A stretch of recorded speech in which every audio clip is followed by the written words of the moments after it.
Então, bom dia a todos, obrigado por estarem aqui. Para quem não me conhece, eu sou Pietro Delay. Eu comecei minha vida profissional do lado consumidor de tecnologia, como muitos de vocês, né? Fui gerente de TI, fui CIO, logística, qualidade, por 18 anos isso. Depois mudei para o lado negro da força, né? Virei canal, revenda, distribuidor por 12 anos e agora estou há 8 anos na IDC, onde eu sou responsável pelo tema software e cloud para toda a América Latina. Apesar de estar baseado no Brasil e de ser italiano, eu tenho a responsabilidade latam.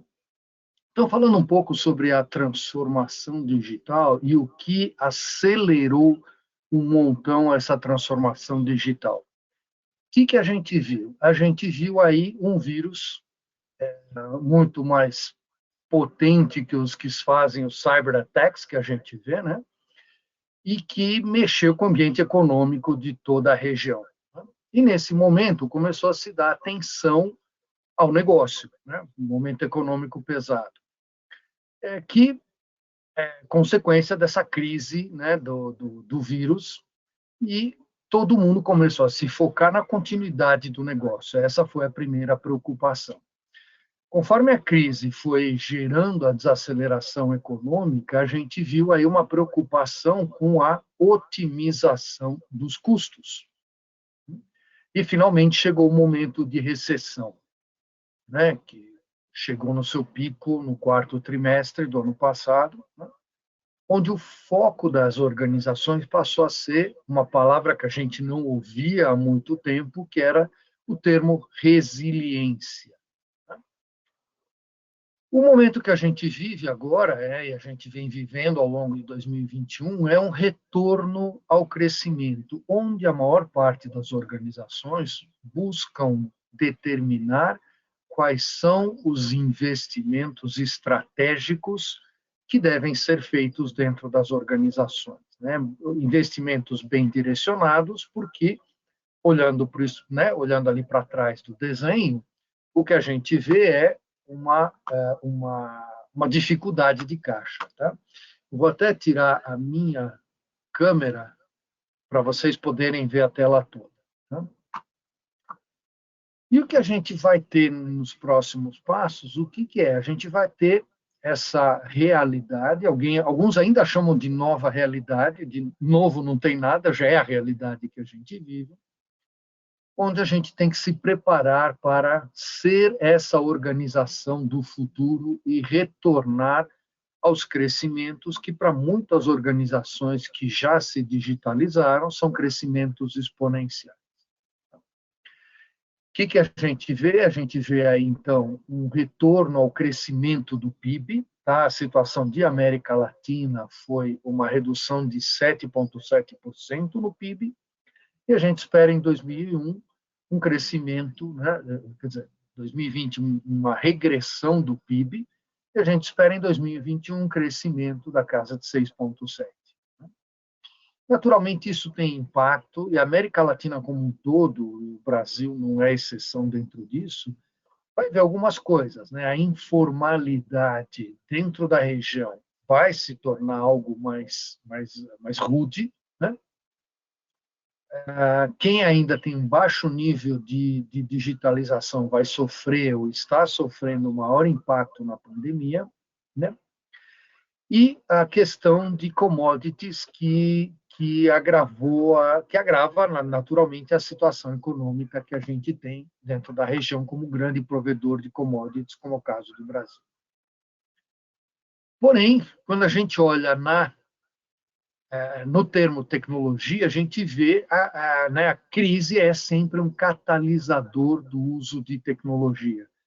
Então, historicamente, a gente viu aí, né, nos anos 40, durante a Segunda Guerra Mundial, foi quando efetivamente a computação passou a ter um uso mais amplo, de algo que era uma invenção de laboratório, passou a ser algo com uso prático e disseminado, né, na época da guerra, com os dois focos, foi quebra de código e cálculo de tiro. Durante a Guerra Fria, né, como uma base inclusive de comunicação entre as diversas organizações, aí que surgiu a ARPANET, né? A ARPANET foi a base do protocolo TCP/IP, que hoje é a essência da internet. Internet essa que acabou começando a se tornar um modelo de negócio nos anos 90, com o surgimento de algo novo, né? Que é open software, né?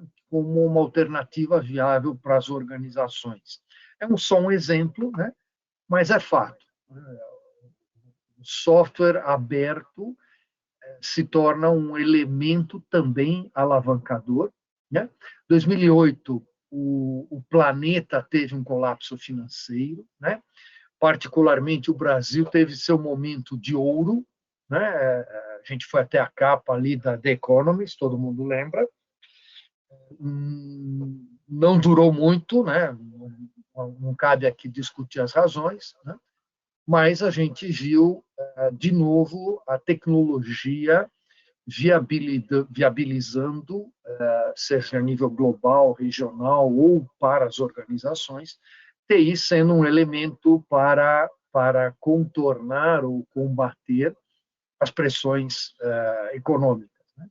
E a gente já viu o Linux como uma consolidação de ambiente como missão crítica. E agora, em 2020, o que a gente viu? De novo, a tecnologia tomando a dianteira para acelerar a transformação digital das organizações. Se a gente olhar esse momento, o que a gente tem? Aqui eu estou apresentando a evolução do PIB, né? A gente vê aí o menos 7% que eu falei no slide anterior, tá?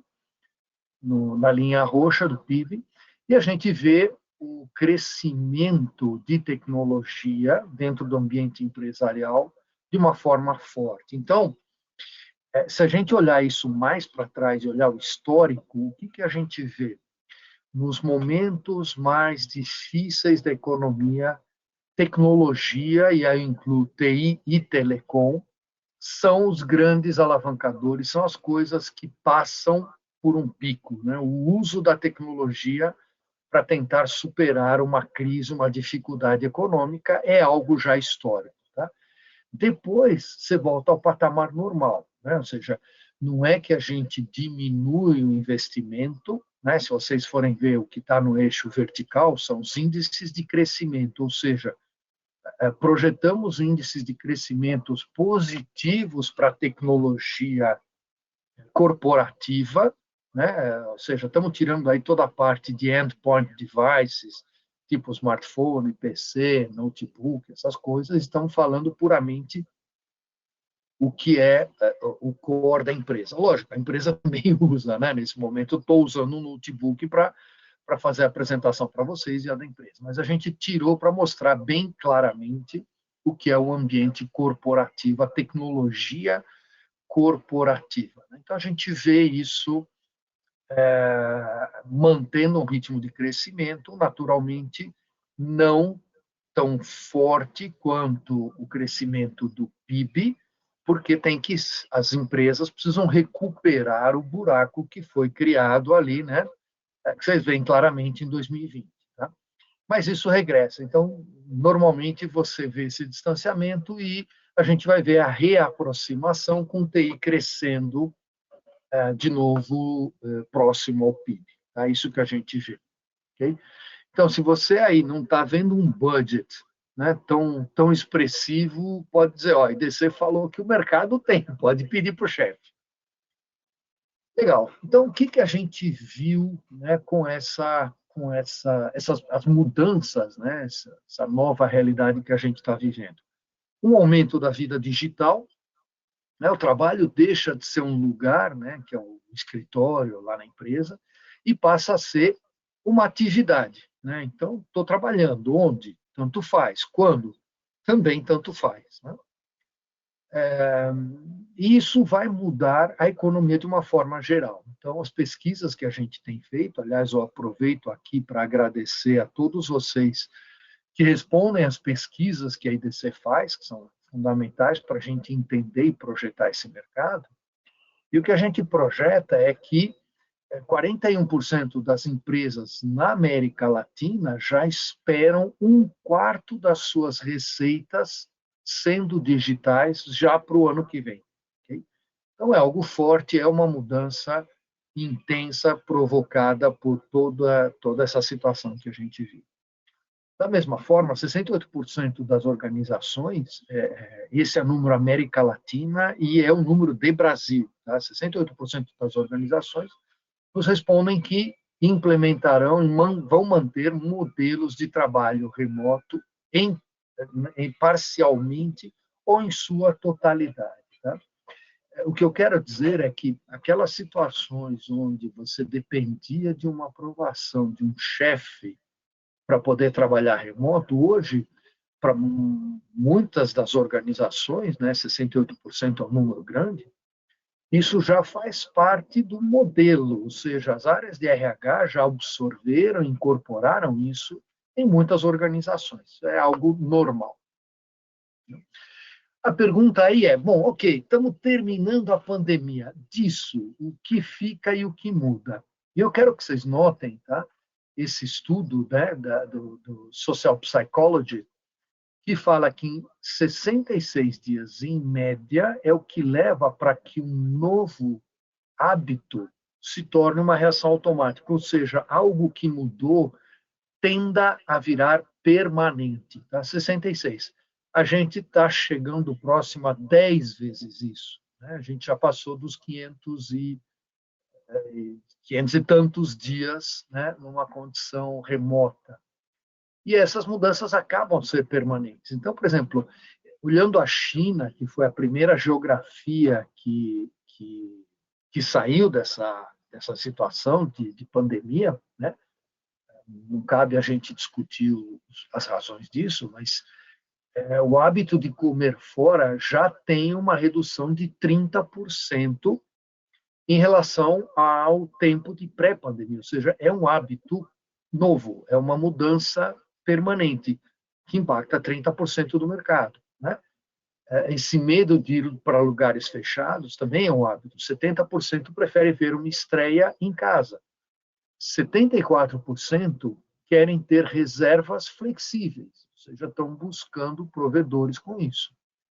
68%, como já falei, absorvem o trabalho remoto como parte natural. E esse aqui é o número de Brasil, 70% continuará comprando online.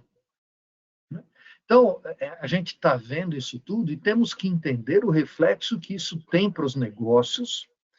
E a maior parte de vocês, imagino que estejam intimamente conectados com tecnologia, vê o reflexo que isso tem em tudo que a gente produz, nas aplicações, nas formas como a gente acessa os dados, a forma como a gente aproveita os dados que a gente tem dentro de casa e transfere os dados, né?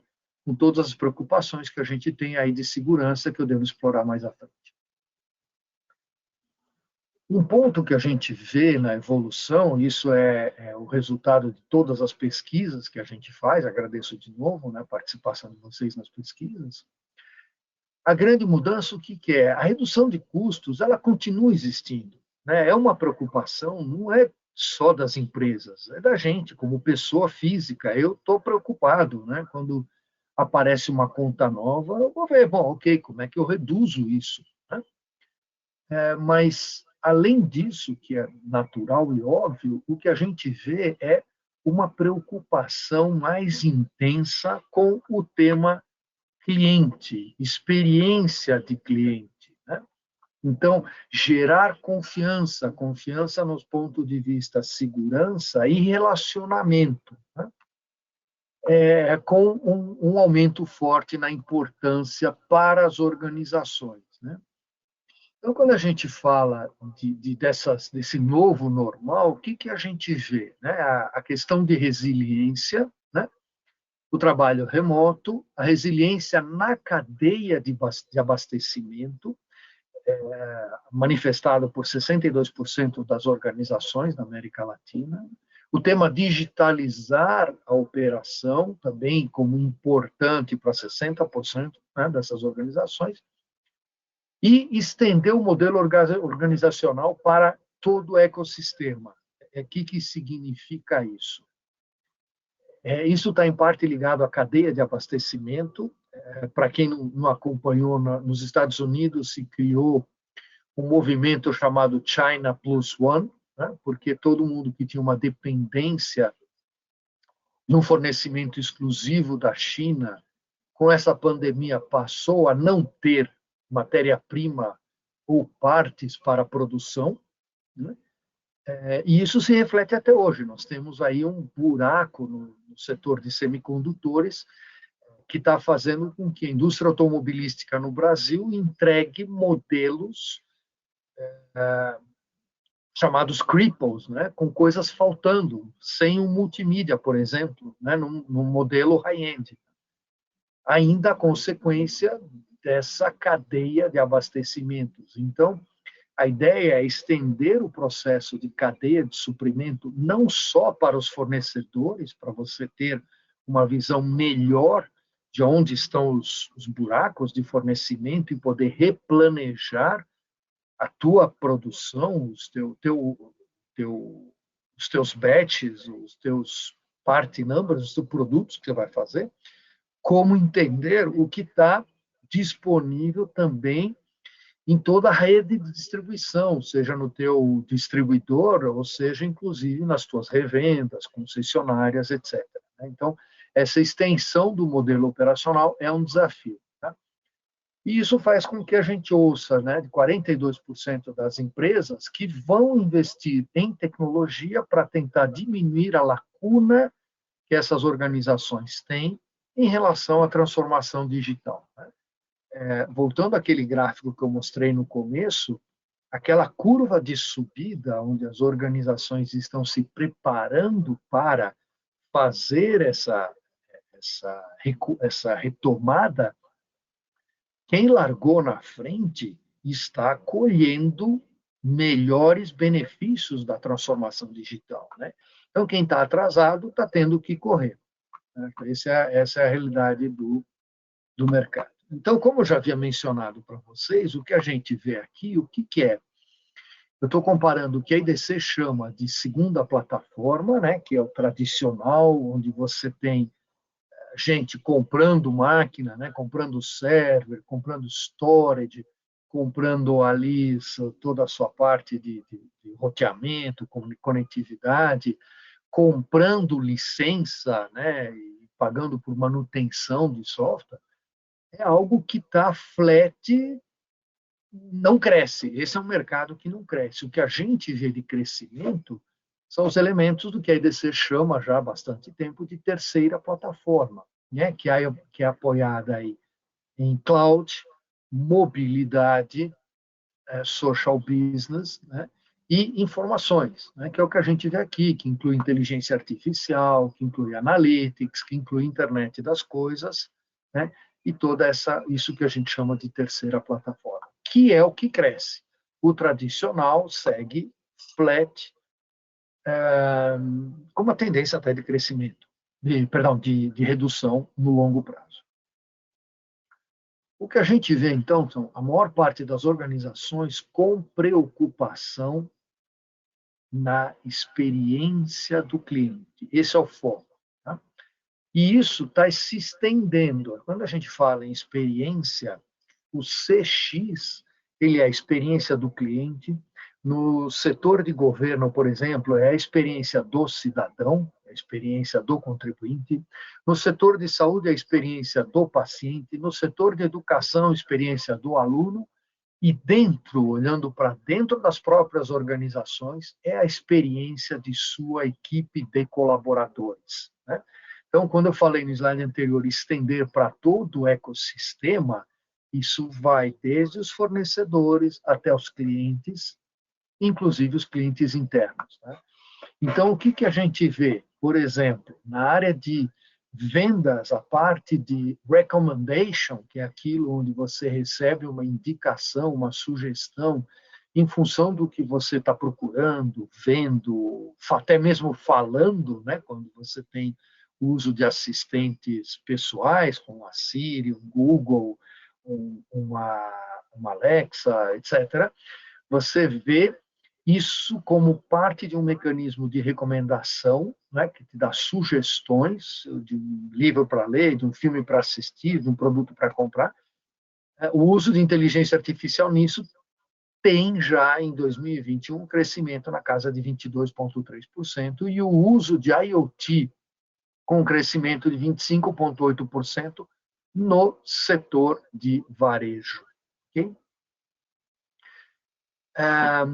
O desafio que a gente vê aí é buscar o equilíbrio entre a experiência do cliente, que a gente quer que cresça, né, e a segurança que a gente quer, no mínimo, que se mantenha. E segurança é uma preocupação muito forte. Né? 30% dos latino-americanos estão preocupados, né, com repassar dados ao sistema financeiro, é um dos desafios, né, do Open Banking. Né? E quando você faz essa pergunta para empresas, né, isso cresce a 45% quando você fala de empresas digitais. Então, é uma preocupação, né? O tema segurança, pelas pesquisas que a gente tem feito desde 2018, segurança é a primeira prioridade do executivo de TI. Isso como consequência, né, da 2018, 17, final de 17, começo de 18, a gente teve os ataques de ransomware, onde muitas organizações simplesmente pararam. Minha mulher é médica e ela não sabia, não conseguia saber que tipo de medicação ela tinha no almoxarifado, na farmácia do hospital, porque o sistema tinha sido sequestrado. Né? Então, essa é uma preocupação muito forte. Muitos CEOs, ou donos de empresa, foram no pescoço do CIO para dizer, o que acontece? Então, segurança passou a ser uma grande preocupação. Né? Nós temos aí outro elemento de pressão no tema segurança, né? No caso de Brasil, estamos falando aí de LGPD. Ainda tem os desavisados que dizem, tem essa lei nova, LGPD, mentira. Né? A LGPD já está ativa há 2 anos, o que a gente chegou foi no momento, né, como os americanos chamam de enforcement, ou seja, a partir de agora você toma uma pancada, você toma uma multa, mas a lei já está aí velhinha, tem 2 anos. Né? Como foi na Europa, né, eu como cidadão europeu, vi claramente a lei entrar em vigor e 2 anos depois ela passou, né, dentro do enforcement, a multar e multar pesadamente companhias com até 20% do faturamento global. E além disso, né, quer dizer, de um lado você tem a experiência do cliente e do outro segurança, né, a gente viu um crescimento maior do que 100% em cyberataques no Brasil esse ano, né? E você tem ainda um elemento que é a questão da performance. Né? Performance é um elemento chave. 49% dos usuários de um app vai usar outra coisa, vai fazer algo diferente se não receber a resposta em 2 segundos, né? Ou 3 segundos quando você acessa um site na web para fazer uma compra. Então, experiência do cliente, segurança e performance. Né? E quando a gente fala experiência do cliente, é casar isso tudo. Né? Eu, por exemplo, eu tive um problema aqui em casa, pifou a máquina de lavar roupa, eu comprei outra. Fazem 4 meses e eu continuo recebendo recomendações de, olha, essa máquina tem promoção. Eu acabei de comprar, eu não vou comprar outra, se Deus quiser, nos próximos 10 ou 20 anos. Né? Então, tem que ser trabalhado e a gente tem muito espaço para melhorar ainda e equilibrado, naturalmente, com segurança e performance. Né? Legal. O que a gente vê, então, com essa aceleração, né, dessas novas tecnologias? Né? 32% dos executivos não tem claro como a computação em nuvem afeta a sua estratégia de segurança. Vou dar uma pausa aqui. Um estudo que eu concluí esta semana, né, entrevistamos 270 executivos de tecnologia. O tema segurança é um tema complexo. Né? Ele é apontado por muitos executivos como um inibidor para ir para a nuvem. Né? Eu tenho medo pelo aspecto segurança de ir para a nuvem. Mas, ao mesmo tempo, a grande maioria aponta a nuvem como uma oportunidade para melhorar a segurança dos seus sistemas computacionais. Por quê? Porque os provedores de nuvem fazem investimentos que, às vezes, né, eu, quando era CIO, tinha esse desafio, às vezes você não consegue ter, não consegue justificar no teu data center dentro de casa. Né? Finalmente, ele é um dos elementos, um dos critérios principais de escolha do provedor que você vai usar. Então, a segurança ela está no centro de praticamente tudo, mas às vezes olhando com medo e às vezes olhando, né, como algo positivo, né, na nuvem. Então, o que a gente vê é que um terço dos investimentos de segurança passarão já a ser orientados à nuvem em 2024, né?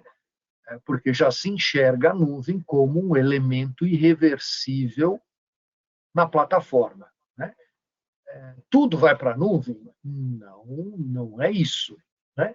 Mas que a nuvem será o elemento preferencial, não há sombra de dúvidas. Né? É como no passado. Né? A gente dizia, olha, móvel, né? Soluções móveis serão o caminho primário. Hoje, são poucas as organizações que conseguem sobreviver sem pensar mobile first. Né? E a gente já está vendo praticamente todo mundo enxergando cloud first. Porém, é mais do que cloud first, é cloud híbrida e mais do que cloud híbrida, é multi-cloud hybrid solutions first. Isso é o que a gente vê como ambiente. O tema segurança, a gente vê o aumento da terceirização de uma maneira madura, né? Com um crescimento, que vocês podem ver, um crescimento acima do PIB, ou seja, o investimento na terceirização crescendo. Por quê? Porque é um tema cada vez mais complexo, né, que a gente tem dificuldade em tratar com os recursos internos. E dificilmente alguém tem crescimento na equipe para tratar o tema. Então, a saída acaba sendo a terceirização. E uma frente nova, o Open Banking, um espaço grande que se abre. Né? Então, reflexo disso tudo, o que é? Uma redução na base instalada de servidores on-prem, pelo movimento para a nuvem, porque passa a ser um ambiente compartilhado, ou seja, um aproveitamento melhor do que é o ambiente nuvem, né? Um compartilhamento que permite o uso de uma infraestrutura otimizada. Né? Então, vocês veem isso no gráfico da direita, a relação entre o que é a quantidade de workloads que estão na nuvem e a quantidade de workloads que estão no ambiente on-prem. Né? Então, a gente vê 78% já prevendo uma utilização de 3 ou mais nuvens, né? E uma distribuição interessante entre nuvem privada e nuvem pública, com uma utilização forte de ambiente AI nas suas soluções, inclusive para a segurança. Né? Então, isso vai acabar refletindo na vida que a gente tem, né? Nessa nossa vida cada vez mais digital. Né? A gente viu 75% dos latino-americanos fazendo sua primeira pesquisa de produtos online. Né? A gente viu a comida a domicílio, né? O surgimento dos tinha até um apelido estranho lá, os restaurantes fechados, que são o Dark, não lembro qual era o nome que davam, né? Quer dizer, um crescimento fantástico no consumo de comida a domicílio, isso também não vai zerar, né, depois da crise. A educação híbrida também, né? E a saúde crescendo, né? Com automatização de processos de uma forma intensa. Né? E eu brinco, né? Como disse, minha mulher é médica, então não posso deixar de dizer, né? Os médicos foram os grandes heróis dessa pandemia, mas ela também não deixa de reconhecer que a nuvem, né, e TI foram os outros grandes heróis que permitiram que tudo continuasse funcionando. Tá? Então, a modernização dos aplicativos será essencial em 2021. Só 5% das organizações não têm plano de modernizar seus aplicativos, o resto tudo tem. Se vai fazê-lo em 12 ou 24 meses ainda é a dúvida. Se tem o budget ainda ou não é outra dúvida, mas que vai fazer, tem que fazer.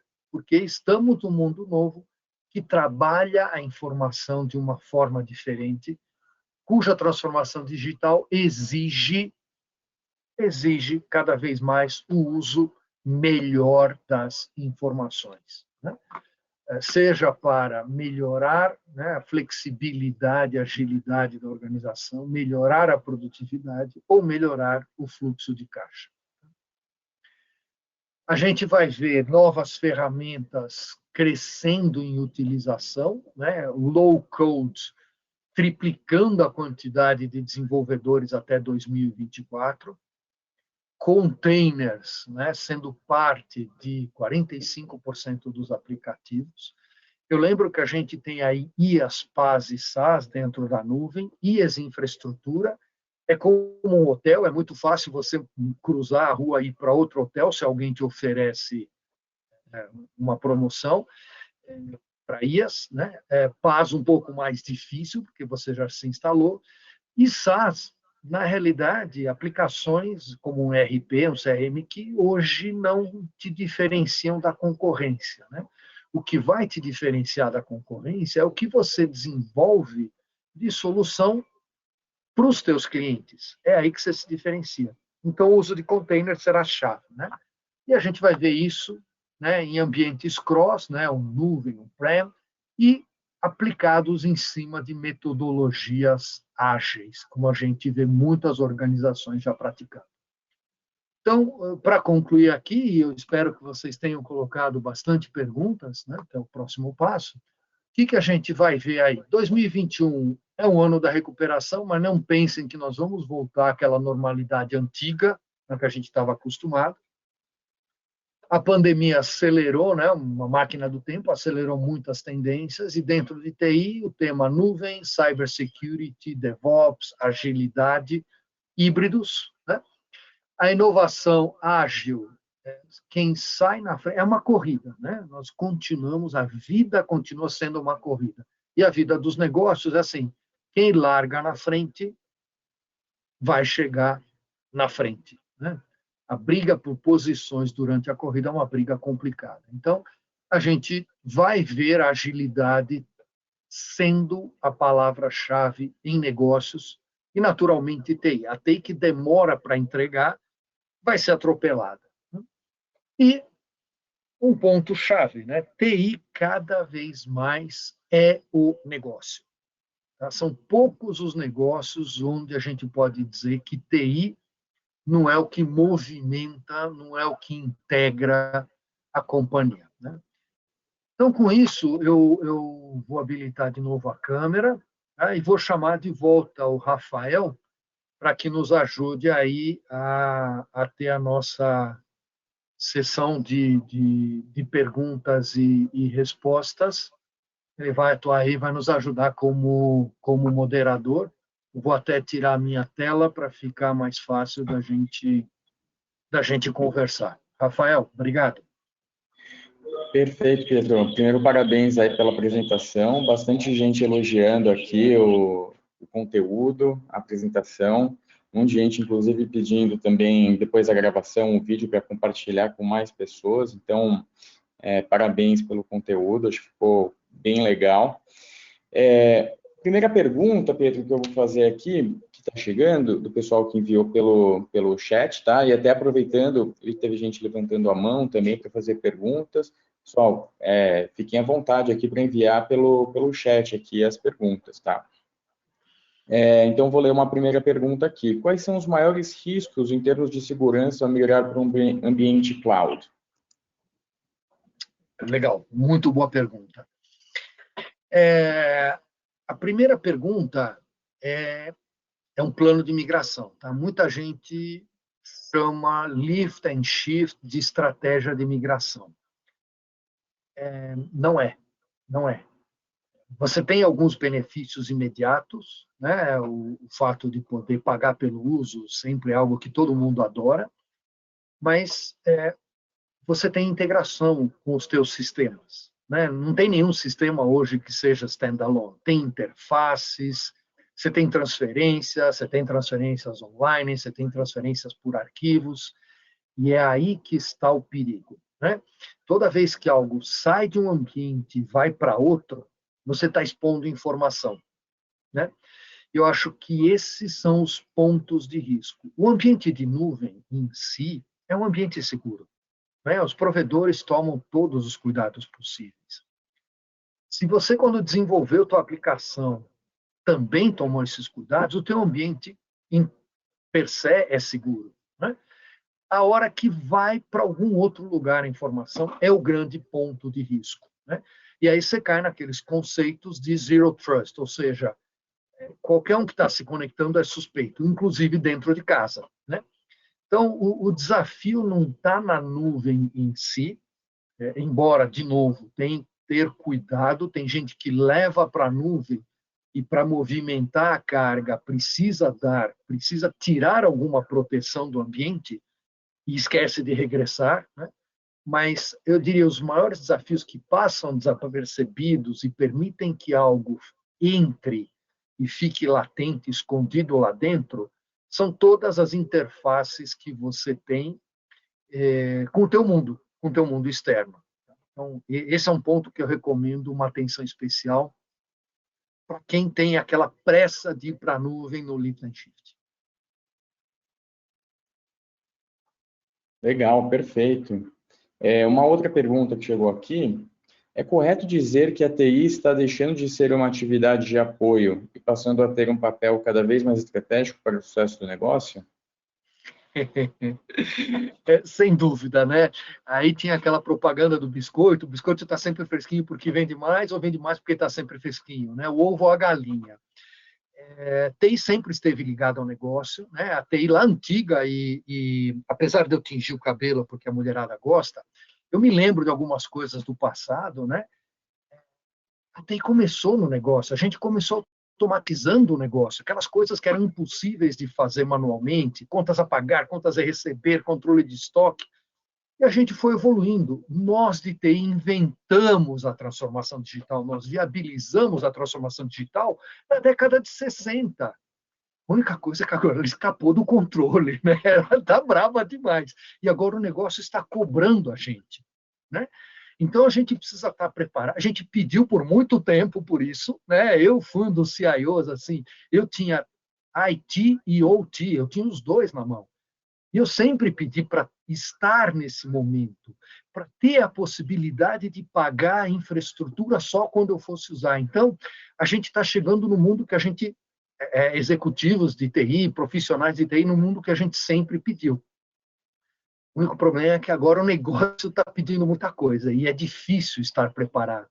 Então, a gente precisa ter um mindset diferente, pensar mais negócio e, no fundo, nós, dentro da maior parte das companhias, somos os únicos consultores que podemos dar recomendações efetivas sobre o que pode ser feito facilmente e o que vai ser feito dificilmente com o uso de tecnologia. Então, sim, TI é cada vez mais parte do negócio. Isso é, por um lado, fantástico, super divertido, e, por outro, preocupante, né? Porque, assim, agora a gente é uma peça, agora a gente assim, é o pneu de um carro de duas rodas, de uma moto, né? Tem negócio e tem TI. Então, assim, se a gente parar, a moto para. Então, é um desafio fantástico, é um desafio muito bom, e a gente tem que saber reagir positivamente. Então, cuidado com o idioma, né? Às vezes a gente se anima e sai falando protocolo, TCP/IP, linguagem, Python é fantástico, não sei o que. Calma, calma. Fale algo que o teu interlocutor entenda. Isso é fundamental. Show de bola. Ó, uma pergunta aqui interessante é: quando você fala em agilidade e entregas rápidas, o que me chamou a atenção é o low code. Como podemos virar essa chave? O low-code faz parte de uma nova geração de ferramentas, né? Então, isso tem que ser, como qualquer coisa em TI, tem que ser desenvolvido, né? Se você tem lá um programa em COBOL no mainframe, é um pouco difícil pensar em low-code, mas é algo que você tem que enxergar, olhar e estar preparado. Por quê? É algo que vai entrar, né? Você vê ferramentas de geração de relatórios para praticamente todas as plataformas. Para o usuário, você tem que pensar como você pode facilitar a vida dele. Então, a mudança de segunda para terceira plataforma que você fala é justamente, um dos elementos é justamente você entregar para o teu usuário uma autonomia maior. O low code vai ser um próximo caminho. Né? Para quem assiste os filmes de hoje em dia, né? With great power comes great responsibility. Né? O low code é uma coisa dessa. Você está dando um poder grande, tem que saber administrar, né, a responsabilidade que você está dando. Então, como entrar com low code? Você tem o lado técnico, isso está dentro de casa, TI resolve, a gente está acostumado a resolver problema, TI está ali empatado com o corpo de bombeiros, é a nossa vida. O que você tem que saber é como eu salvo o meu usuário. Tá? Como eu faço isso chegar para ele, que seja bom para ele. Perfeito. Tem mais um monte de perguntas chegando, mas vamos ler uma última aqui para você, e aí depois a Legal? gente pode interessar elas até por e-mail ou de alguma formas individuais, Claro. para a gente passar depois para o jogo já do Kahoot, dos prêmios. Uma pessoa perguntando aqui, como identificar qual é o melhor software de e-commerce? Eu não vou ser leviano de responder assim, olha, é esse ou é aquele, né? Eu até uso como exemplo, eu sou italiano, todo mundo fala, teu sonho é ter uma Ferrari? Eu falei, não, absolutamente. Não pode ser italiano como eu, mas não é meu sonho. Eu sou antissocial, eu quero ir para o alto do morro onde ninguém vai chegar lá. O meu sonho, graças a Deus consegui realizar, é um 4x4 que sobe para qualquer lugar, não é uma Ferrari. Né? Então, assim, quando a gente fala em qual é o melhor software de e-commerce, depende do momento de cada um. Né? Depende de qual é o público que você quer acessar, depende de se você tem um nicho específico que você trabalha. Tá? Nesse momento, perdão, eu estou desenvolvendo um trabalho para um provedor de software de e-commerce focado na América Latina, em gasolineiras. Né? Então, dependendo do que você vai atacar, existe uma solução melhor. Não tem aquela solução de, olha, compra uma Ferrari que vai ser boa para você. Pode não ser. Né? Então, monte as tuas especificações funcionais. Classifique isso por importância. Então, isso é essencial. Se não tiver, não serve, já nem perco o tempo de avaliar o resto. Né? Coloque o que é essencial, o que é desejável, veja para o teu negócio, e se você está em e-commerce, você faz parte do negócio, né? Não precisa nem perguntar, você está junto com o negócio, monte as suas especificações funcionais, pegue os pacotes que você enxerga como potenciais e bate contra essa tua necessidade. Faça isso junto com o seu usuário. É que nem filho, tem que ter dois, certo? Então, IT e negócio para fazer um filho chamado o meu pacote de e-commerce. É a recomendação que eu posso fazer. Não vou entrar, não vou te dar uma receita de bolo, porque com certeza o bolo que você precisa, o bolo que os teus clientes precisam, é diferente do bolo que eu gosto. Vai ter algum sabor diferente e desejo muito sucesso nesse teu processo de escolha, assim como desejo a todos um grande sucesso na transformação digital de vocês.